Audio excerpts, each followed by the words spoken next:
नमस्कार my dear young friends and my students and all viewers. हमने coding for C का जो कुछ प्रोग्राम्स और वीडियोस डाले थे उसे मैं अब इस वीडियो से कंटिन्यू कर रहा हूं, ताकि कुछ रीजंस थे एग्जाम्स वगैरह की वजह से मैं नहीं डाल पाया और टाइम भी नहीं रहता था। तो अब क्या है कि आप शायद इंटरेस्टेड होंगे लैंग्वेज सीखने के लिए, तो आपको ये वीडियो हेल्प करेगा। तो पिछले जो प्रोग्राम्स थे या तो जो भी वीडियोस थे उसमें हमने देखा था कि सिंपल स्टेटमेंट कैसे लिखते हैं, प्रोग्राम का इनपुट और आउटपुट कैसे चेक करते हैं, वो सारी चीजें हम देख चुके हैं। तो अब हम आगे देखेंगे स्टेटमेंट फ्लो कंट्रोल। तो स्टेटमेंट फ्लो कंट्रोल का मतलब क्या होता है। तो स्टेटमेंट हम सारी चीजें देख चुके हैं कि जो भी सेंटेंस हम जैसे इंग्लिश में लिखते हैं वैसे अगर प्रोग्रामिंग में लिखेंगे कोई भी लाइन तो उसे हम क्या कहते हैं, स्टेटमेंट कहते हैं। तो इस स्टेटमेंट के 3 प्रकार के स्टेटमेंट होते हैं किसी भी प्रोग्रामिंग लैंग्वेज में। आप कोई भी प्रोग्रामिंग लैंग्वेज चाहे सीख रहे हैं, सभी प्रोग्रामिंग लैंग्वेजेस में ये 3 टाइप के स्टेटमेंट्स कॉमन है।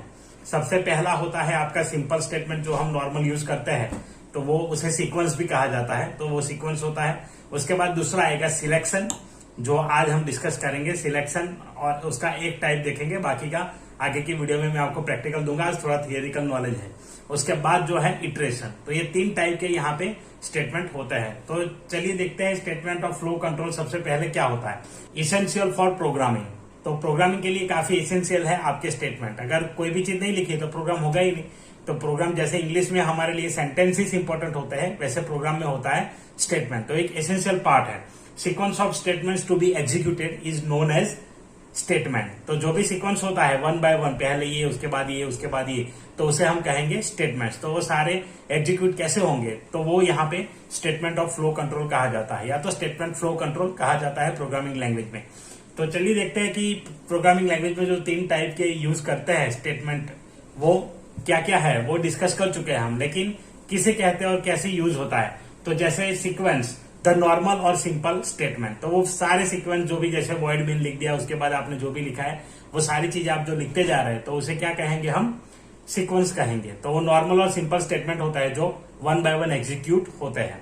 उसके बाद जो है नेक्स्ट सिलेक्शन। सिलेक्शन क्या होता है कि सिलेक्शन स्टेटमेंट का मतलब होता है कि कहीं हमारे पास चॉइस रहती है या तो कंडीशन आ जाती है, तो उस कंडीशन में हमें क्या करना पड़ता है कि कुछ चीजें हमें सिलेक्ट करनी पड़ती है। अगर ऐसा होगा तो ऐसा होगा, ये होगा तो वो होगा। तो ये बहुत सारी सिचुएशन हमारे सामने खड़ी हो जाती है। कितनी बार ऐसा होता है, फॉर एग्जांपल मैं आपको बताता हूं कि मान लीजिए कि अभी दोपहर के 2 बजे है, तो क्या कहेंगे, अगर दोपहर के 2 बजे है तो हम इसे कहेंगे पीएम, और अगर रात के 2 बजे है तो हम उसे कहेंगे एएम। तो जैसे यूजर डालेंगे कि एंटर द टाइम, तो यूजर ने डाला 2, और उसके बाद डाला कि डे या नाइट टाइम है, तो डे नाइट है, उसके बाद डाला कि नाइट का 2 है, तो क्या होना चाहिए, तो उसके हिसाब से वहां पे ये हमारे पास आ गया है कंडीशन। तो कंडीशन क्या है कि रात है या दिन है। 2 तो बज गए, सही आपने लिखा 2, लेकिन रात है या दिन है वो कैसे डिसाइड होगा। If enter mode is night then AM आ जाएगा, और अगर डे है तो पीएम आ जाएगा। तो हम इसी प्रकार से इसको कंडीशन लिख सकते हैं। तो इसे कहेंगे सिलेक्शन स्टेटमेंट, जो कंडीशंस के ऊपर डिपेंड होता है लैंग्वेज में। सी लैंग्वेज में सबसे पहले होता है सिंपल इफ, उसके बाद होता है इफ एल्स लैडर, और एक होता है स्विच। तो ये 4 टाइप के स्टेटमेंट यहाँ पे यूज करते हैं। आप इफ के अंदर भी इफ यूज करेंगे तो आने वाले वीडियोस जो है वो इसी के ऊपर रहेंगे। अभी if, simple if else ladder और स्विच। उसके बाद हम नेक्स्ट वाले में जाएंगे, वो है इटरेशन। तो इटरेशन मतलब क्या होता है, repetition of statements according to the condition. तो आप कोई कंडीशन के हिसाब से कुछ चीज रिपीट करना चाहते हैं, कोई चीज रिपीट होती है, कुछ जैसे कोई साइकिल घूमता है, तो उसी तरीके से अगर हमें यहाँ पे कुछ प्रोग्राम करने हैं जो साइकिल के तहत चलता होगा, जैसे कि क्लास 1, क्लास 2, क्लास 3, तो यहाँ अपडेट होता रहता है, लेकिन एक साइकिल है 1 to 12 की, तो वो कंप्लीट हो जाएगी। उसी प्रकार से यहाँ पे आप इटरेशन लिख सकते हैं, इरिटेशन नहीं है तो इटरेशन है। तो इटरेशन यहाँ पे जिसे इटरेटिव स्टेटमेंट कहा जाता है, तो वो हम सीखेंगे। तो ये है, इसके एग्जांपल्स है यहाँ पे while, do while and for. तो ये 3 टाइप के यहाँ पे इटरेशन है। तो आने वाले वीडियोस में हम ये कवर करेंगे। अभी देखते हैं कि कैसे हम सिंपल स्टेटमेंट को यहाँ पे लिखेंगे, सिंपल इफ को। तो इस वीडियो का ये मेन टॉपिक है सिंपल इफ, इसे प्रैक्टिकल भी हम करके देखेंगे। तो देखिए सिंपल इफ में क्या है, सिंपल यहाँ पे है executes the statements if condition evaluates true, do nothing when condition is false. तो अगर कंडीशन ट्रू है तो वो एग्जीक्यूट होगा, अदरवाइज कुछ नहीं होगा। तो मतलब एक ही स्टेटमेंट आएगा इफ सिर्फ लिखा होगा और उसके बाद जो भी है अगर वो सही हो गया तो सही है, अदरवाइज फॉल्स। तो यहाँ पे देखिए एक एग्जांपल मैंने दिया है, पहले सिंटेक्स देख लेता है। सिंटेक्स मतलब आप कैसे लिखेंगे, तो लिखने का तरीका यहाँ पे आपको दिख रहा होगा स्क्रीन पे, if test condition then curly bracket statements then curly brackets. तो इसी प्रकार से आपको लिखना है, ये जो तरीका है वैसे प्रोग्राम में हम लिखेंगे उसको। और एग्जाम्पल यहाँ पे देखिए कि अगर यूजर ने 0 एंटर कर दिया जबकि नंबर हमें चाहिए 0 के अलावा के कोई भी नंबर चाहिए, ऐसा प्रोग्राम है, तो यूजर ने 0 एंटर कर दिया तो यहाँ पे सिंपल चेक करेगा इफ एन और डबल इक्वल टू यहाँ पे ऑपरेटर है। उस ऑपरेटर का मतलब होता है कि जब आप वैल्यू चेक करते हैं कि किसी पर्टिकुलर वैल्यू के इक्वल है या नहीं है तो हम इसे यूज करेंगे एन इक्वल टू 0। तो इसका मतलब है ये चेक करेगा एन इक्वल टू 0 है या नहीं है। अगर आप यहाँ पे सिंगल इक्वल टू डाल देंगे तो वो गलत हो जाएगा, क्योंकि single equal to assignment operator है जो वैल्यू असाइन करता है, मतलब कि उसमें वो वैल्यू आ जाएगी, पुरानी वैल्यू को रिप्लेस कर देगी, बट यहाँ पे ये चेक करेगा। तो हमेशा से याद रखें इक्वल टू और डबल इक्वल टू का ये डिफरेंस है।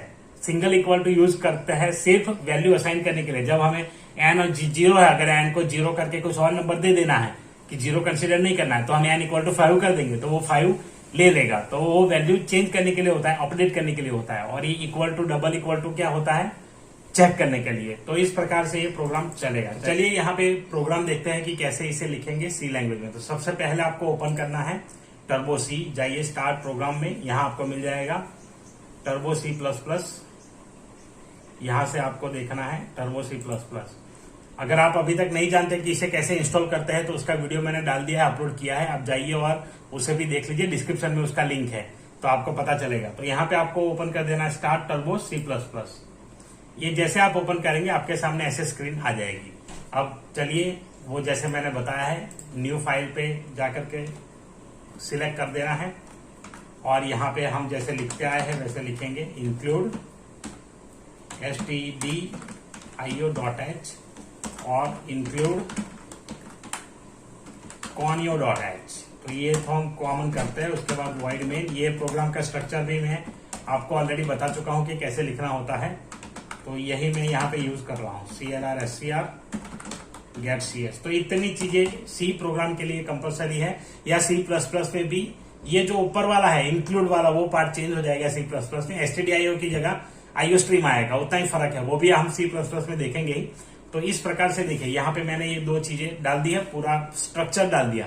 अब हम क्या करेंगे, चेक करेंगे। तो सबसे पहले यहाँ यूजर एंटर करेगा नंबर इंटीजर एन। तो यहाँ पे हमने नंबर ले लिया है कि यूजर एंटर करेंगे नंबर, उसके बाद में चेक करेंगे।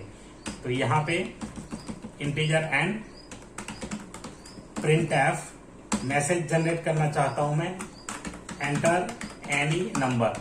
अब हम क्या करेंगे यहाँ पे कि हमें नंबर एक्सेप्ट करवा लेना है कोई भी, बट 0 नहीं होना चाहिए। 0 है तो वो गलत है, 0 नहीं, माइनस भी होगा चलेगा, पॉजिटिव होगा तो भी चलेगा, पॉजिटिव नेगेटिव नंबर एक्सेप्ट करने, लेकिन 0 एंटर हो तो मैसेज जनरेट हो, हम ऐसा ही करना चाहते हैं। 0 एंटर ना हो तो कुछ भी नंबर एक्सेप्ट हो जाए। तो इसलिए एंटर एनी नंबर, उसके लिए हमें यहाँ स्कैनफ करना पड़ेगा। इसका भी मेथड हम बता चुके हैं, %d एंड n। तो ये यहाँ पे हो चुका है।